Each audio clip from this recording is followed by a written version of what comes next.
Listen up, listen up. It's time to start. It's time to start. I'm Cory Myres, your host from Level Up Business Mastery. And today we're going to talk a little bit about delegation, automation, all of those things help your business get to the next level. Now, this is a pre-recorded video this time. We're not going live in the morning because Robert is ill still. We want him to get better. And then also I have an appointment during this time. So I've pre-recorded this. Please still let us know where you're watching from. Let us know what you want to know, and we'll get back to you with the questions and answers. So if you're watching on Facebook, please, if you're joining on Facebook, please go to StreamYard.com/Facebook and register your account so that you can post a comment and we can see your face. Now, today, I'm not going to be able to pull up any comments because it's pre-recorded, but this will set you up for success for next time. You don't have to do this every time, just the first time.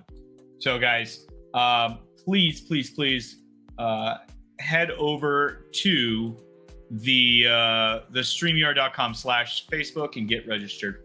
Guys, we have 8 days left in this 8-week business growth intensive offer, and I can't tell you if we sold something or not because we're pre-recording this. So I don't know how many seats we have left. I don't know how many seats. I've got several meetings this afternoon. And I say this afternoon. I had several meetings yesterday, right? So I don't know. We'll see. I think we're going to have some really great time talking to people today. And today is Friday, so it's Friday. It's the weekend. If you're a business owner, you know that there's no such thing as the weekend. But it is the weekend nevertheless.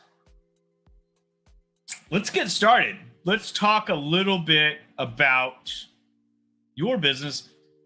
Just like I did yesterday, because I'm solo, I'm going to keep this up. I don't know which direction I need to point, but I'm going to keep that up the whole time. I mean, we could just hide my face and just do that. That would work for me. Just kidding. We're not going to do that. All right. So we want you to first take an assessment of what you want to do with your business. If you want to automate, if you want to delegate, all these things, you have to take an assessment. You have to look at what your processes look like. Before you delegate, before you automate, you need your processes documented. We talked a little bit about this yesterday on Thursday, and today we're going to do the same thing because it's so important to document your processes. That's what I do for a lot of businesses. Is all I'm doing is going in and documenting the process. Okay, how do you do this? Okay. Right? I'm a little iPad. How do you do that again? Yeah? Oh man, we're already drawing. We're drawing. I didn't even do anything. It's just saying, hey, you got a notepad here. I didn't even know I could do that. That's cool. So figure out what your business is doing in the broad scheme of things. Figure out what your business is doing and write it down. Make sure you're documenting it. And then you can then start to parcel that out. Hey, this piece of the process, you know, who makes the caps? Well, we make the caps because it's all one thing. We're gonna make the cap. We're gonna put the, or maybe this is a manufacturer that makes the packaging, and you get it shipped in, and these caps come separately, and you pour the wax into the a chapstick. I don't know how this is manufactured.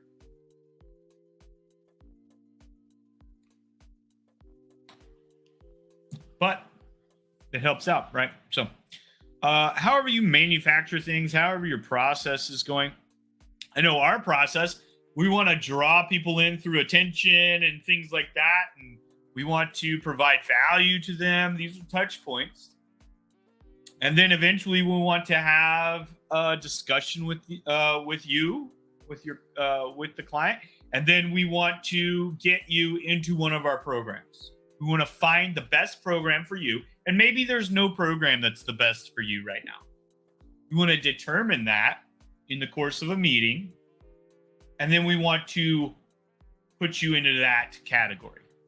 If you are doing well and things like that, but we want to get you to the next level, maybe it's this service that we want to provide to you. So each one of those things have been parceled out. And eventually we're going to we're not doing any ads right now. We're growing completely organically. But eventually part of the process will be taken over by ads. And that's the attracting side, right? So the attracting side for us is going to be through advertisement. And that's going to be very effective because we already know what we're doing. We've done this before.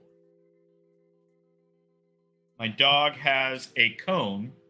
She hurt her foot and we got staples. She cut her foot. So if you hear large plastic scraping noises, it's because my dog is in a cone.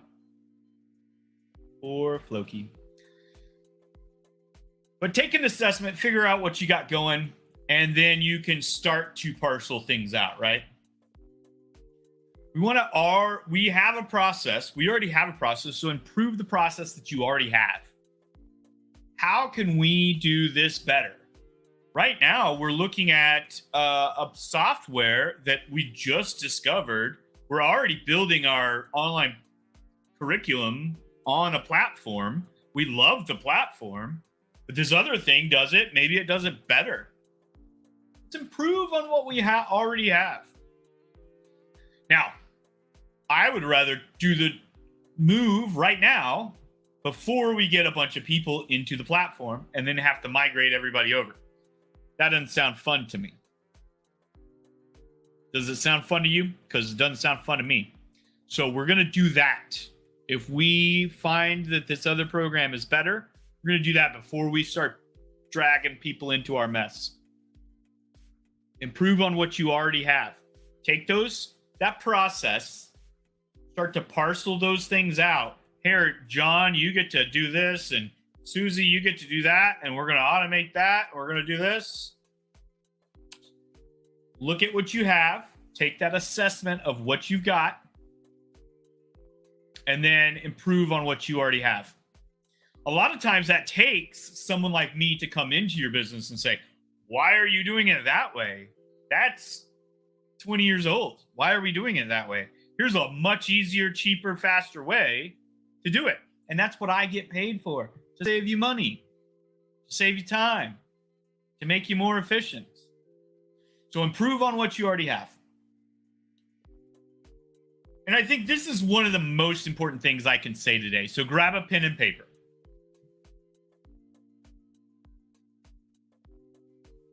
What are your core competencies? Figure those out. Your core competencies: customer service and product quality, right?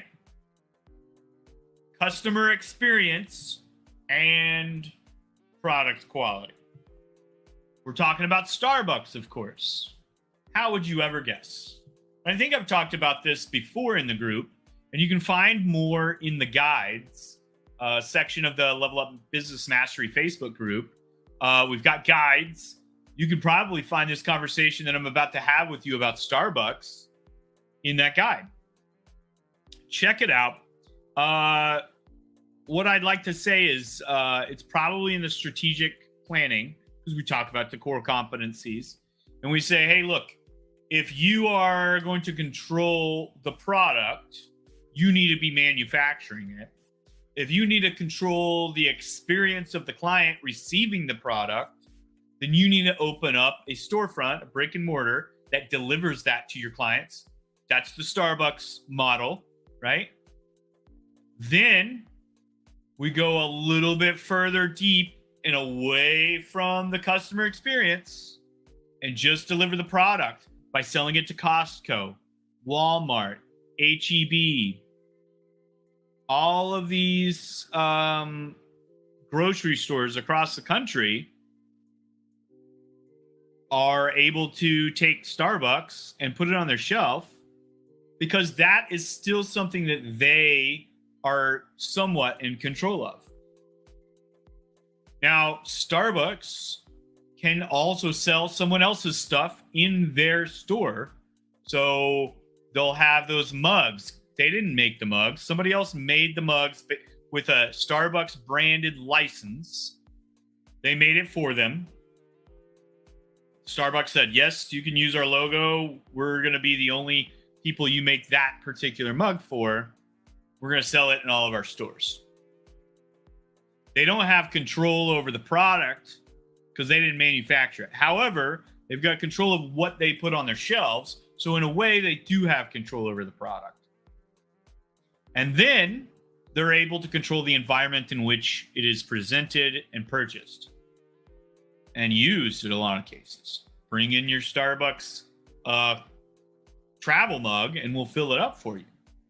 And then you can sit in our store and read the newspaper. I don't know what. Do people read the newspaper anymore? I don't. You can read the news online on your iPad. There you go. So, what are your core competencies? Figure those out. One of the things that you could do that would negatively affect you and your business is to take your core competencies and say, here, you do this. You don't want to do that. You want to leave your core competencies in your house. But what this also helps you do is take all of those things that are not your core competency. Your marketing. Does your marketing have to be done in-house? Could you hire a marketing firm? Your billing. Your billing can be delegated to a department that does billing and whatever. Logistics can be handled by Swift trucks. Get your logistics going with Swift or another company. I'm just picking on Swift today. But how do you delegate? How do you get that stuff to work for you? You have to delegate those things that are not your core competencies and keep the things that are your core competencies. You don't want to let anybody else do the things that you hold near and dear to the success of your business, aka your core competencies. Can I say core competencies one more time? Who's responsible for each touch point along the way? We've taken our assessment. We looked at the process. We've got it parceled out to say this is someone's responsibility. Whose responsibility is it? Is it automated? Is it delegated? Is it outsourced already somehow? Whose responsibility is it? And then really compare that to your core competencies. Is if it's delegated and it's in-house and it's a core competency, you're on the right track. If it's outsourced and it's a core competency, bring it back. Boeing lost huge market share to Airbus back in the day because they started outsourcing everything. And I believe they're based up in Washington State, in Seattle or something. And really, that used to be a hub.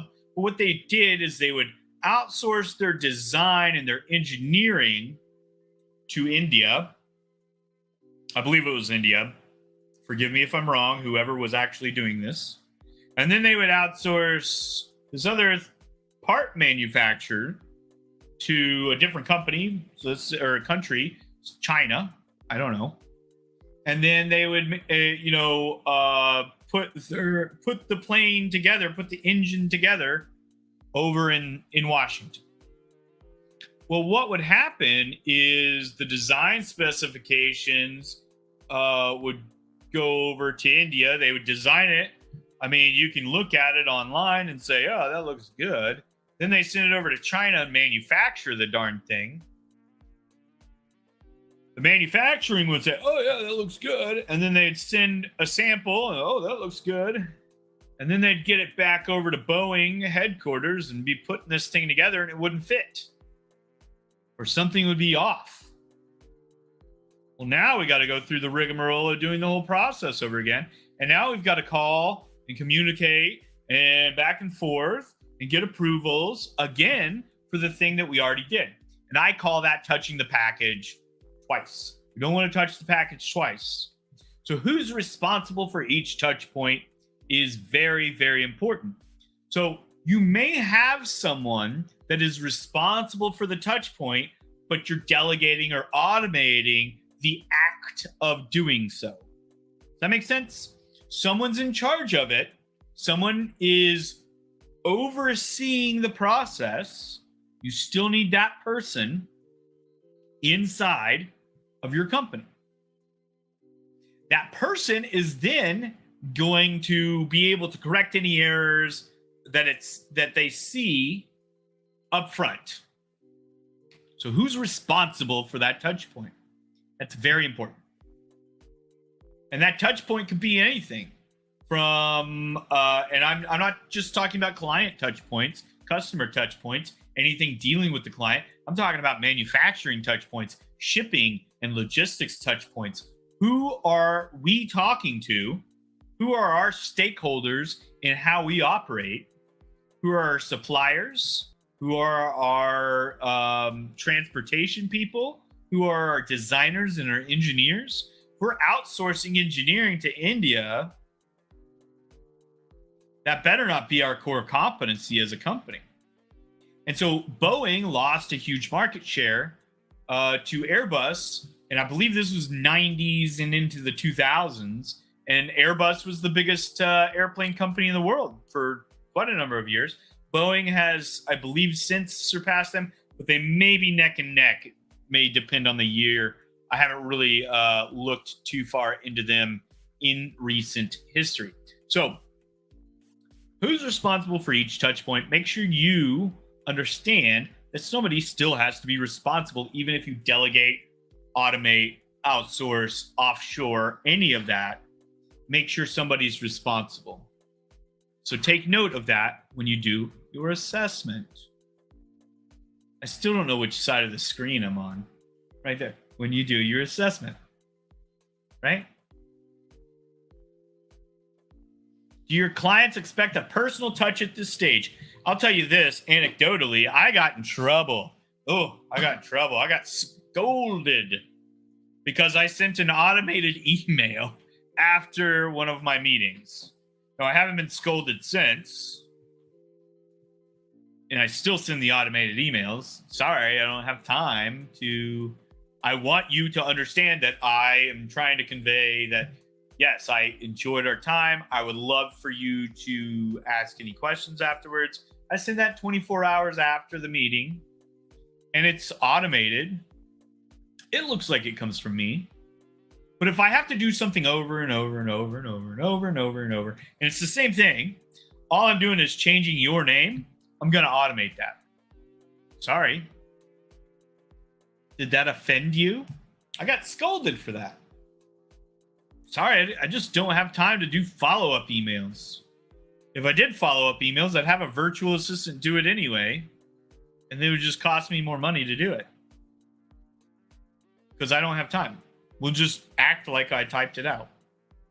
I'm not going to actually type it out. Sorry. Don't have time. I am a busy person. So, do clients expect a personal touch at this touch point, this client touch point, where you might be trying to automate it? Now, I got scolded. I want to say this was early. This was 2019, 2020, pre-pandemic, maybe sometime in that zone. And really, that person wanted to be a business consultant. They have no qualifications. And they thought that they did. And it was really hard for me to just keep my mouth shut and say, yeah, come on, be a competitor of mine. And I hope they're doing well. Fine, whatever. There's plenty to eat for everyone. But if you're not qualified to do something, don't do it. Do your clients expect a personal touch at this stage? They did at that stage. They did from that area. Lubbock, Texas is a weird area. They expect things that no one else expects. They expect you to bend over backwards to do things for them. So if you're dealing with somebody from Lubbock, Texas, maybe send them a personal email as opposed to an automated one.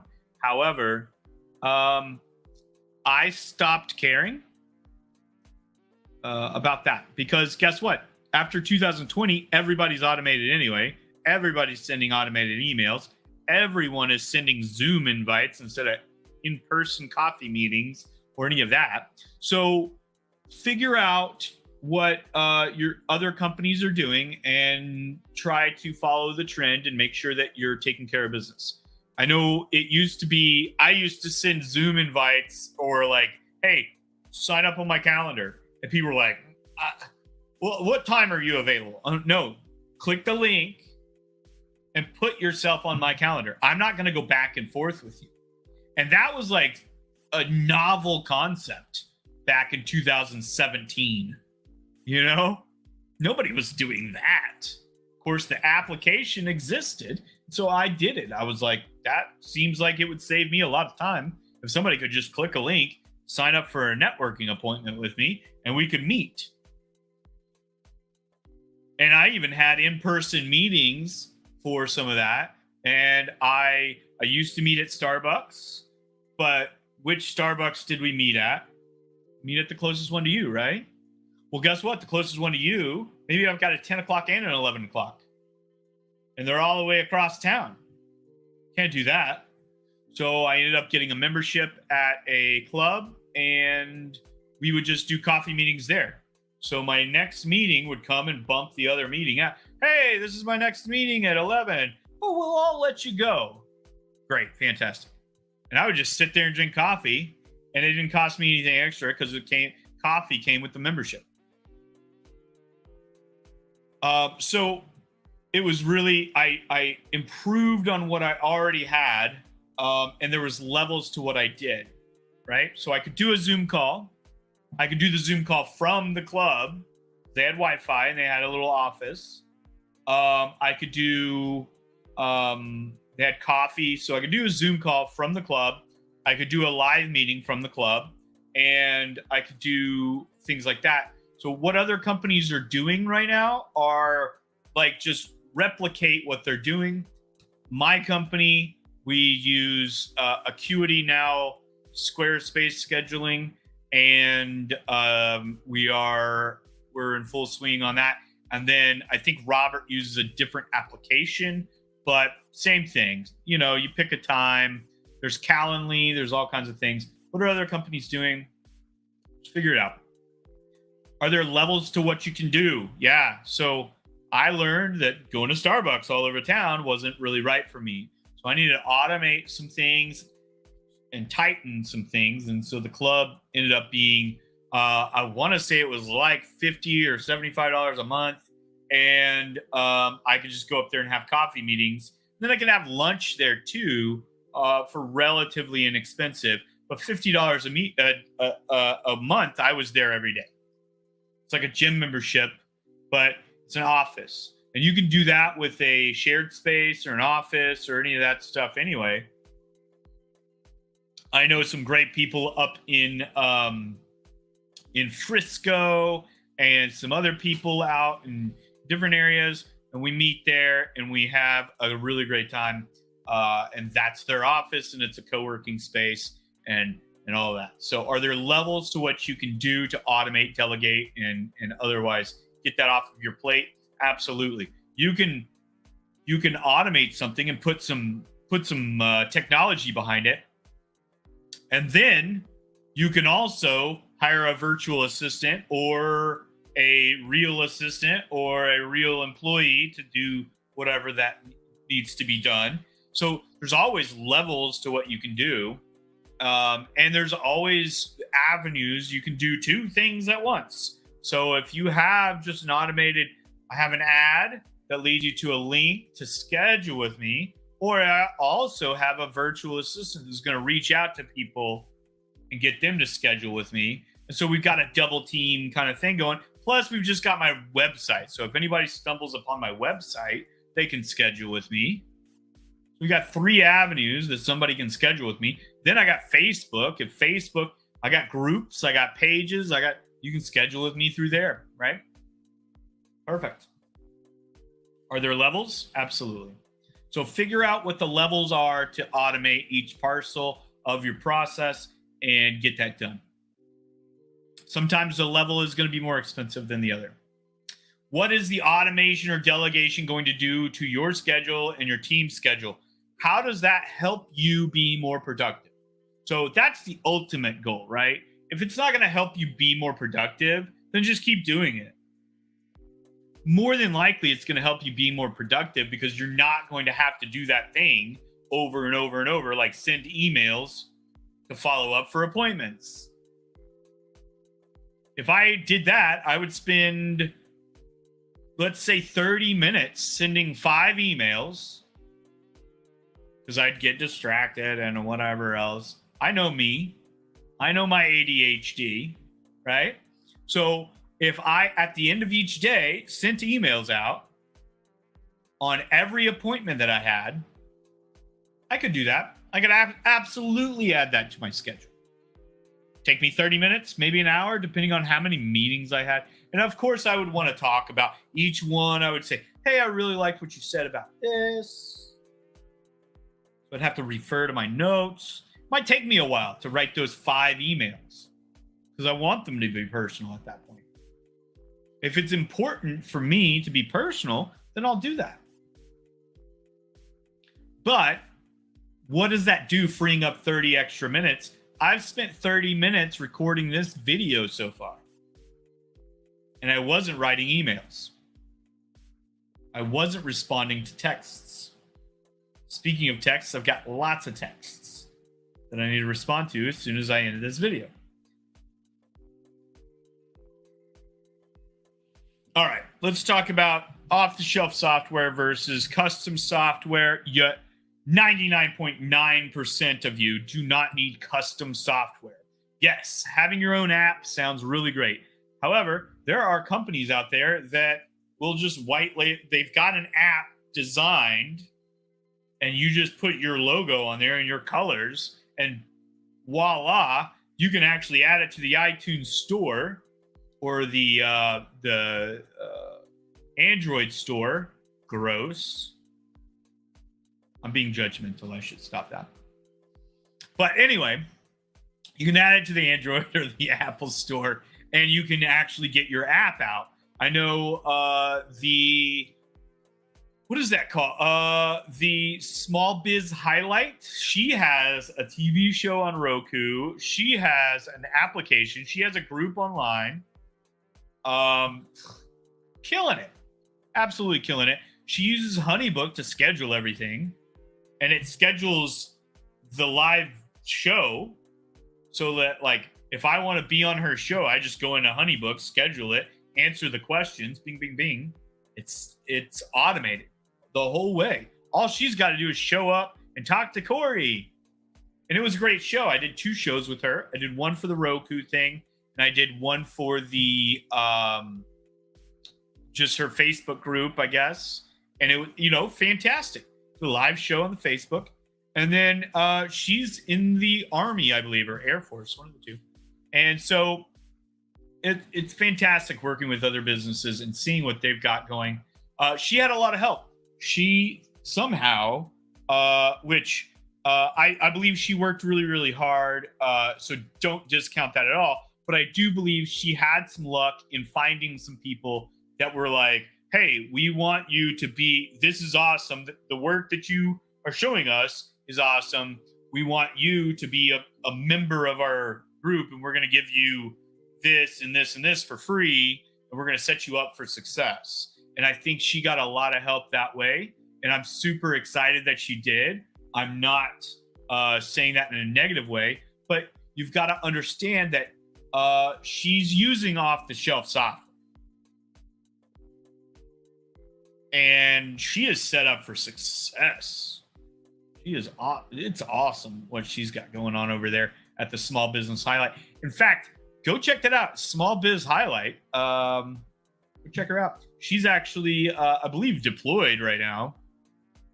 And she's launching, she's just doing previous episodes. She uses StreamYard. What she's doing is cool. So look for off-the-shelf software. One of the things that you can do as well, like processes, if you have the same process over and over and over, there's programs out there like Asana and Wrike and just any type of project management software that allows you to make and automate the process out. So this email is going to get sent to you at this date. You start the project on here, 10 days later, this task is going to pop up on your process tree. What? That's cool. Hey, did you send an email to the client 10 days? Every 7 days? Hey, send an email to the client giving them an update. Check. Easy. I sent an email to the client, updated them, checked the thing off the list. Fantastic. Hey, did you get an approval from the client? Check. It's automated.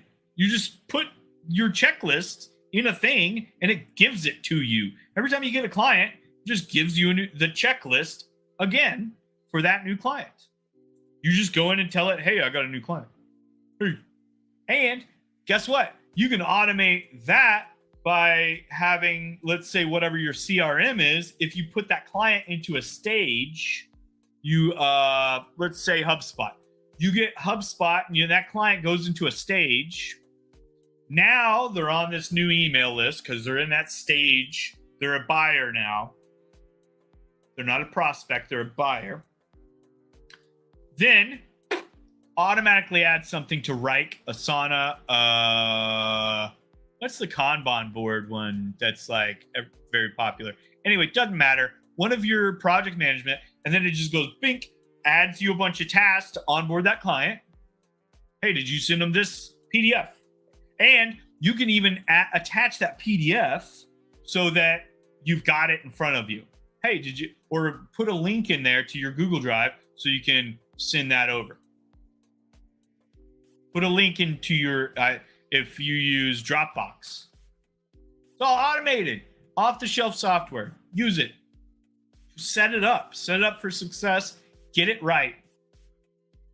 That off-the-shelf software is so important. And if something doesn't connect, you've always got Zapier. Now, Zapier is really cool. You know what I should do? I should just pull up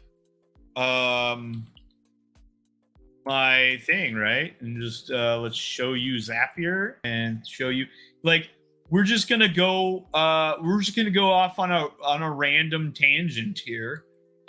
Share screen. We want the window. All right. Look at that bad boy. Cool. Look for off-the-shelf software. We already know what we're talking about. Zapier, they've got a new homepage. They've got a new logo. Wow. All right. So Zapier's got a new logo. It used to have like a little spark thing, like a little asterisk. But I guess it's got a laser beam now. I don't know. Very cool. Very cool. Save new Gmail attachments to Google Drive. Anytime someone sends me an attachment, it'll just automatically save it to Google Drive. We can put it in the downloads. That sounds like a great zap. I might actually do that sometime. Trello is the one I was thinking of. Well, let's look at my zaps. Here's another thing you can do. You can send, if you get a news feed or something, okay, Sherpa welcome message. This is for when I was using Slack for my Sherpa program. We don't need that anymore. Trailhead, Sherpa. Yeah, we can turn those off. Super feed to Buffer. So when I was using Buffer, I would have an RSS feed that would go to Buffer and post news articles onto my Facebook page for Gravere Strategists. It went haywire. I did not do that right somehow, and it just was like, it would post like 15 things all at once. That's not what I want. I want a drip. So there was like this hourglass timer thing in there, and that still didn't really do a whole mess of good. And so anyway, Zapier is a fantastic program. Buffer, LinkedIn, Trello, Monday.com, Acuity scheduling. If someone sends me an Acuity scheduling thing, it needs to go into my Google contacts, right? Easy stuff. Hootsuite. I remember using Hootsuite. So here's all these apps that I don't use anymore. Oh, we also had MemberSpace when I was trying to get a membership club on my website. Didn't really do well on that, so I went ahead and shut that down. We didn't have enough clients that I felt like we had like 3 people in there, and I was like, hey, here's your money back. This isn't a community. I wanted to sell them the community, not just the content. And you can't really have a community with 3 people. So anyway, Zapier, by the way, you guys get like some back end view of my business, which is abnormal for a business consultant to share this much. Just FYI. But yeah, so there was a lot of, this is all Lubbock Consulting. Yeah. So this is back when I had Lubbock Consulting, which I'm wearing again with the different directions. Where is the thing? So these are all things that are automated. One of the other things that I love are the extensions. As you may know, I run Traction Graphic Design. And so a lot of times I'll be like, I like that color, which is cool. So I got Colorzilla over here. And what you can do is just go find whatever color you want. Okay, I like that. And that's RGB 6169146 or Hex 3D4592. And we can just exit out that. There's all kinds of extensions here. Off-the-shelf software. Google Voice. I already have Google. Might as well use the Google Voice and have a phone number that isn't just my cell phone number. And so I can put Google Voice on all my devices. And anytime somebody calls me on Google Voice, I get it on my Apple Watch. I get it on my phones. I get it on my iPad. And then I have 2 phone numbers for other things, for my Traction Graphics, for my home and my business. And so I have 8 phone numbers for different things, and I get an alert, and that's how that works. So automate your things. More extensions. Let's talk about Speechify, great text-to-speech app. Weave a highlighter. That's what you see when I highlight something and it gives me some colors. What it does, what's fantastic about Weave a highlighter is I can, and this is something that I was like, we need an app. I need to build this app. I need to build this app. I need to build this app. And finally, I just found it. Somebody had finally built this app. And so I can highlight that. And actually, when I go over here, it actually saves this. I can actually add a note, I believe. Yeah, so I can take a note. I like this. That's not what I want.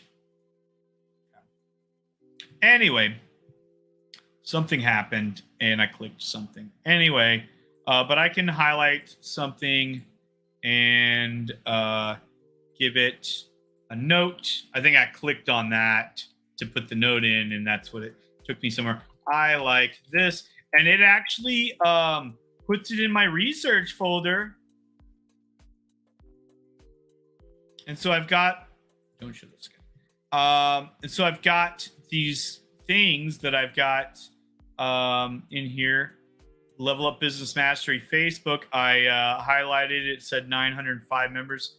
And we can get rid of that. I just did that for somebody else. I was showing somebody else. But Weeva, one of my favorite tools when I'm doing research and I just want to I'm going through, I highlight something, I throw it in here, and then what I do is I will get some more off the shelf software or Microsoft Word or whatever, and throw that in there and create my document based on that research. Not only that, but I've got the link to where it was, right? What is a mastermind group? We were researching that. I got one highlight of just the definition. I like it's also great copyright, right? So fantastic application.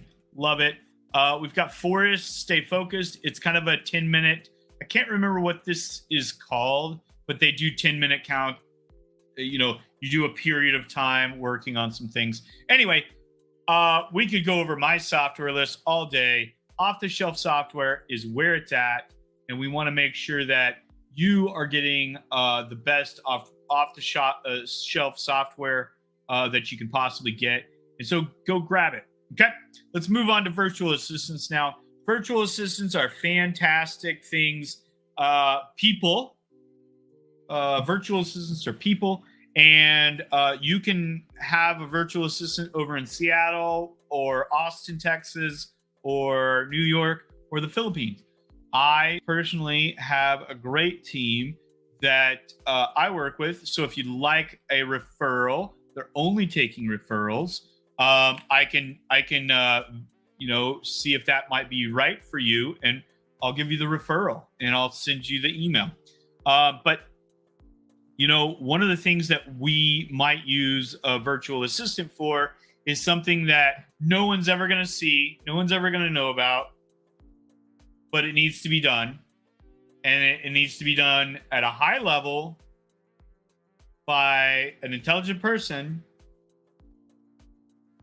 but you want it to cost as little as possible. Now, I'm all about paying people a fair wage, and I think the wages that we pay these virtual assistants equates to a large salary in the United States.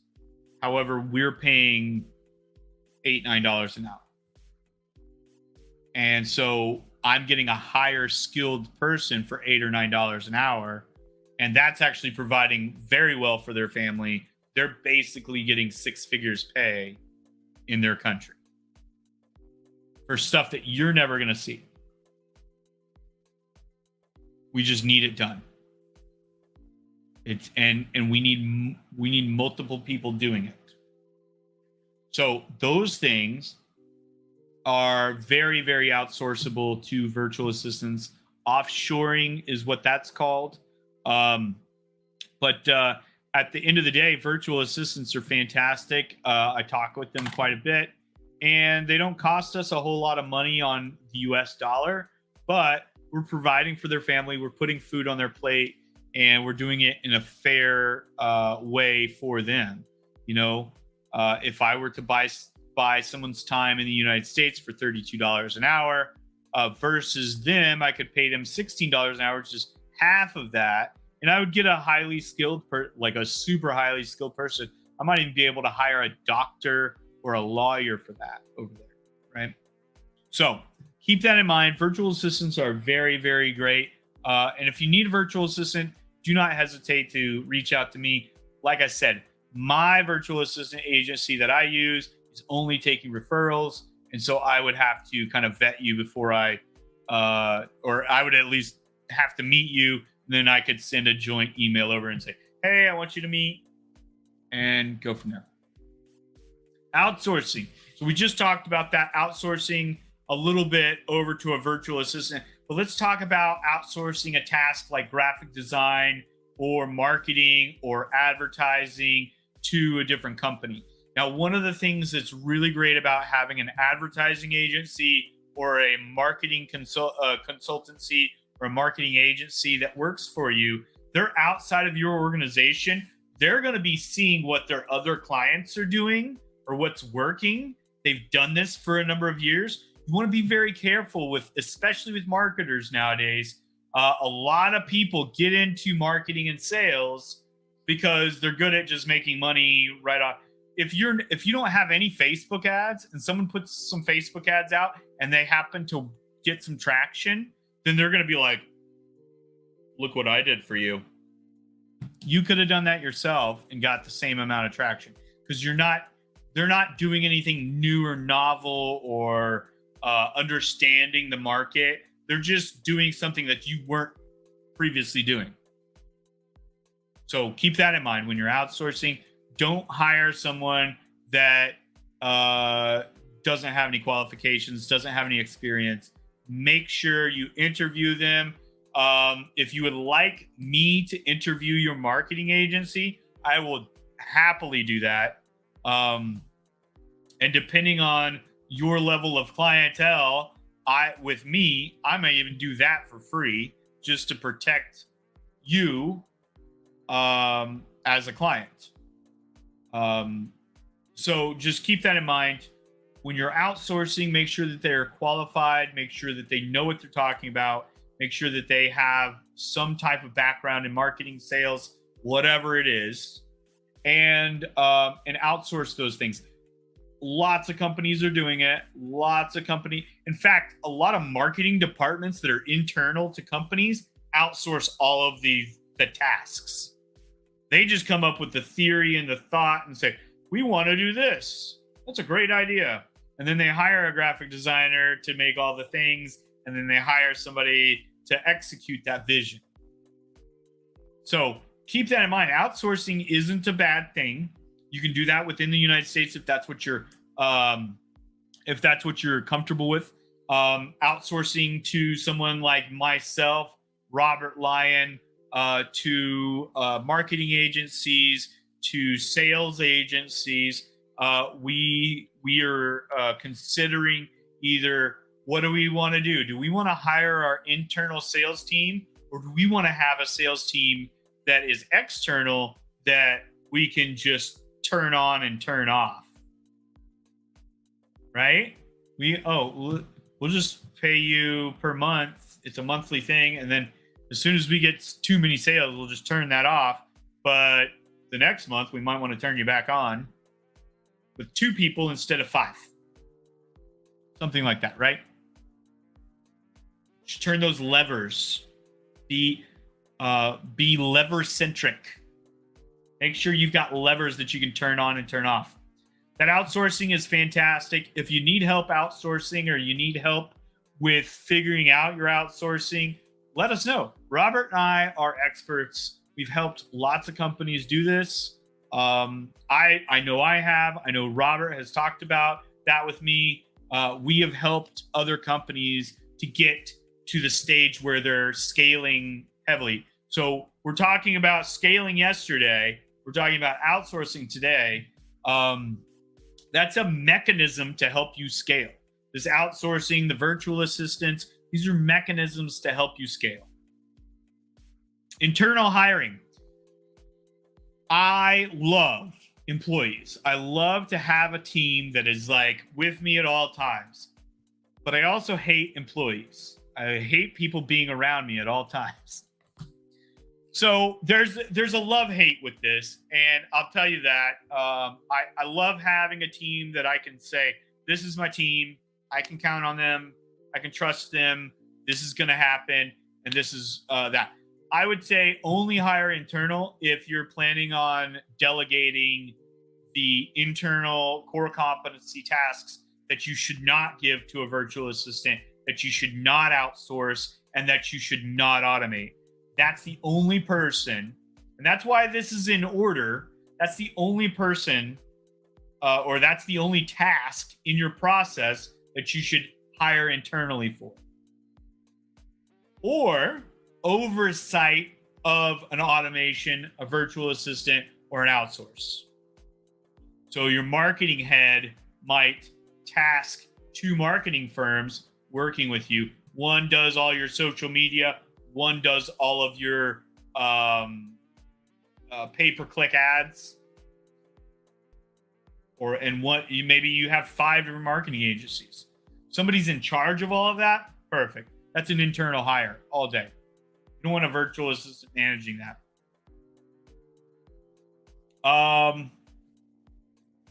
And then the last option is stop doing it. The reason you would stop doing it is it doesn't match your core competencies at all. You're not, let's again, back to Starbucks. You're not manufacturing the thing, and you're not providing the customer service in that thing. So why are you doing it? Stop doing it. Does this make you money? Then stop doing it. I know it sounds easy. It's not. It's not easy to stop doing something. I just love to do this. One of the things you can stop doing right now is sending an exorbitant gift. When you have a $100 client, you spend $150 on their gift. I just corrected a business for that. Sorry for throwing that business under the bus, but I just, like, Tuesday. Today's Friday. Actually, I'm recording this on Thursday. Tuesday is when I corrected a business. They were sending these gifts, and I was like, these are wonderful gifts. How much does this cost? It's $125. How much does this customer spend with you? $100. But they'll spend more. You sure? Do you have them under contract? How often do they spend more? About, 30% of the time. I don't know why you would do that. So stop doing the thing altogether. If it's not making you money, it's not part of your core competencies, you don't need to do it to get your clients, then stop doing it. Guys, I want to take a moment to talk about this thing we got going on, this one-time offer. Thanks for sticking with me on this recorded thing. Stop doing the thing altogether was the last thing. Guys, we want you to automate. We want you to do it right. Let us know if you need help. We're here to help. This is one of my specialties. I love this stuff. I love helping people with this stuff. So our one-time offer, we're doing 8 weeks with the trusted strategy advisory of Cory Myres and Robert Lyon. Personalized goal setting. We're going to meet with you before this 8 weeks even starts to actually hash out a set of goals for your business. It's a thumbprint methodology. We're going to come in and give you a custom set of goals. Not everybody's going to have the same set of goals. So this isn't some kind of like course where everybody's a robot. We're going to eliminate doubt in your business by making you more robust. You're going to be able to see the future, not literally, but we're going to plan ahead for the future and make sure that you're adding those pads and those bumpers and things like that to keep that market out of there. Don't let the market affect you. Do what you got to do. We want you to generate new revenue. That's, that should be almost number 1 on this list. Generate new revenue. We want you guys to generate new revenue. We've got 8 days left of this one-time offer. We're not going to do these one-on-one strategy sessions with you in the future. We can't. We physically cannot. We don't have the time. We're going to do it for these first 8 business owners because we want them to generate new revenue. We want to eliminate doubt in their business. We want success more than anything else. We absolutely need you to be successful after this program. And then on top of that, it's more than just an 8-week program because we're giving you 12 months of membership in our Level Up Inner Circle. That's what we do online nowadays instead of clapping, right? So when you're muted, you can see. And I think that's the ASL for applause. Someone put that in the chat. Let me know. 12-month membership in our exclusive online learning community. We want your business to succeed. So we're going to follow up DMAIC, Lean Six Sigma DMAIC. You know, go through all the thing. And the C at the end of DMAIC, it's a process of problem solving, is control. We want to control the solution for you. We want to check in on you. We want to say, hey, Steve, how's your pump manufacturing business going? Hey, how is your granite quarry / retail granite and wholesale granite sales going? Let us know. Right? Guys, it has been an absolute honor and a pleasure speaking with you today. I'm Cory from Level Up Business Mastery, and this has been Automation and Delegation. Guys, have a wonderful day.